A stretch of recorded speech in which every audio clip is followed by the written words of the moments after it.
Olha, gente, só este ano são cerca de 1.000 novos casos de sífilis em Joinville. O ano ainda nem acabou, né? São dados aí de acordo com a vigilância epidemiológica aqui do município. Desse número, são mais homens que mulheres, mas é equilibrado, ou seja, a preocupação é geral. O aumento acima da média é um alerta. E agora, que no dia 19, fim de semana agora, existe uma data para conscientizar, vamos abordar então esse assunto. E quem está aqui para conversar um pouco mais com a gente e também para poder responder alguma dúvida, alguma pergunta sua que mande pelo WhatsApp, é a médica infectologista, doutora Priscila. Obrigada pela vinda primeiramente, doutora. Muito obrigada pelo convite. Bom, por ser transmitida pelas relações sexuais, esse aumento considerável, assustador, é dizer então que as pessoas não estão se protegendo. Então, o que acontece? Como deveria, né? Exatamente. Desde 2010, a sífilis é uma doença de notificação compulsória, né? Santa Catarina é o estado do Brasil com a terceira incidência maior. Tá? Estamos ocupando a terceira posição. Terceira posição, tá? É uma coisa que chama bastante atenção, né?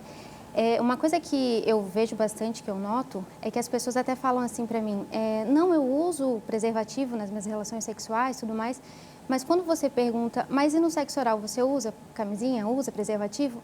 Ah, não, mas sexo oral não é sexo. É sexo, gente, tá? Então, e sexo oral é uma forma de você adquirir sífilis. Então, isso é bem importante a gente ter noção. A forma de você adquirir sífilis é através de sexo, né, de todas as formas, anal, vaginal e também sexo oral, tá? E é uma forma bem prevalente de adquirir sífilis. É bem importante. E não tem idade, isso vale dizer? Qualquer idade. Qualquer tá? idade. Qualquer idade. Porque a gente tem, às vezes, uma geração chegando aí, aflorado e aí despreocupado ao mesmo tempo. E aí é os números que vão chegando. Né? Exatamente. E uma outra coisa que é bem importante, o risco de sífilis na gestação. Tá? Então, esse é considerado um grupo de risco muito grave, né, doutora? É grave pelo seguinte, porque pode passar para o bebê, e o bebê pode ter, primeiro a mãe pode ter aborto, né? E se não tiver aborto, pode ter malformação na criança, que tem muitas malformações muito graves, e assim, é uma doença muito fácil de ser tratada. Então, é muito triste você não tratar uma sífilis e passar para um bebê, enfim. É um tratamento demorado ou assim que tem o diagnóstico já começa a ser prático, assim? Depois que você descobre a sífilis, depende da forma da sífilis que você descobre, se é uma sífilis recente ou tardia, mas o mais tardio que você descobrir, o mais difícil de tratamento, são 3 semanas de tratamento, tá? Então, não é nada absurdo o tratamento, né? De forma geral, o tratamento é com penicilina, que é uma droga, meu Deus, muito, né, antiga e fácil de tratar. Então, não é nada difícil, nada demais. Agora, descobrir os sintomas são silenciosos? Que sinais se deve ficar atentos? Então, a sífilis é considerada uma doença polimórfica, que a gente fala. Por quê? Porque ela pode ter sintomas ou ela pode ter sintoma nenhum. Ela pode ser silenciosa. E esse é o principal problema dela. Porque as pessoas elas não fazem o exame. Primeiro por preconceito, né? Por quê? Por ela ser uma doença sexualmente transmissível, as pessoas elas têm aquele medo de fazer. Por pensar, não, está relacionado com promiscuidade, o que não tem absolutamente nada a ver, porque todo mundo que tem uma vida sexualmente ativa pode ter contato com a sífilis, né? Então, às vezes, as pessoas elas têm medo de fazer o exame justamente porque elas têm medo de ter o diagnóstico e ser taxada de ser uma pessoa promíscua, que não tem absolutamente nada a ver, tá? Até porque são testes em que se garante, né, o sigilo, claro. Isso é sempre importante destacar também. Com certeza. Então, o exame ele está disponível em toda a rede pública, tá? E em redes privadas também, tá? É um exame que você deve fazer mesmo que você não tenha nenhum sintoma, justamente porque é uma doença que pode não ter sintoma. Quando apresenta sintoma, que não é necessário que você tenha, tá? Mas se tem sintoma, pode apresentar com uma lesão genital indolor, tá? Pode apresentar lesões de pele, que parece uma alergia, tá? E ela pode ser que ela desapareça, tanto a lesão na região genital quanto as lesões de pele, elas desaparecem sem tratamento. E é por isso que a pessoa vai levando a vida e acha que está tudo bem, tá?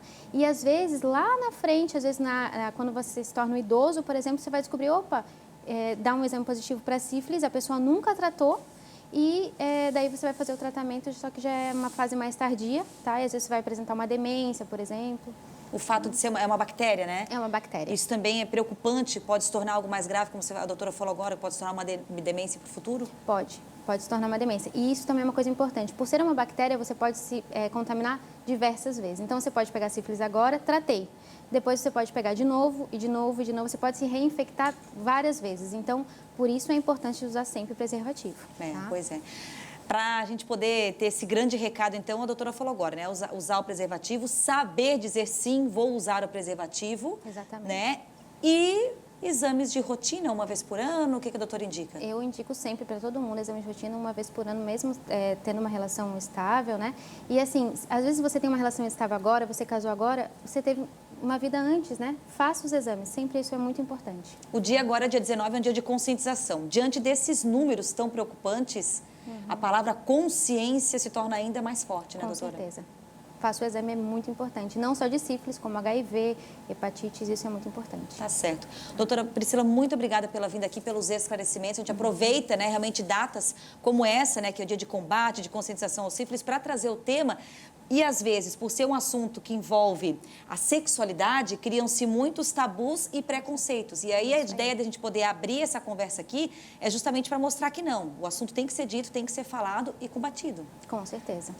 No consultório, a doutora vê que as pessoas, as mulheres, estão mais abertas a falar sobre o assunto ou ainda criam-se obstáculos? Ainda tem esse preconceito? Tem muito preconceito, muito preconceito mesmo. Assim, eu tenho um Instagram que eu tento diminuir um pouquinho o preconceito em relação a isso, assim, principalmente em relação às doenças sexualmente transmissíveis. E eu percebo que às vezes as pessoas criam Instagrams falsos para vir falar comigo, para tirar dúvidas, porque elas têm vergonha de vir falar sobre o assunto, sabe? Que para mim é uma coisa meio absurda, mas para as pessoas não é. Sabe? Então, as pessoas têm muita dúvida e muito preconceito em relação a isso. Ainda mais nos dias de hoje que a informação está aí, né? Está aberta, é só realmente ter o contato direto e conversar. Exatamente. Qual que é o perfil do Instagram, doutora? É Pri Cararo, C-A-R-A-R-O, Infecto. Pri Cararo, C-A-R-A-R-O, Infecto. Infecto. Muito legal. Para quem quiser ficar mais por dentro, bater um papo, ficar por dentro de assuntos, só acessar. Obrigada pela vinda, doutora. Obrigada. Pelos esclarecimentos. Muito obrigada pelo convite.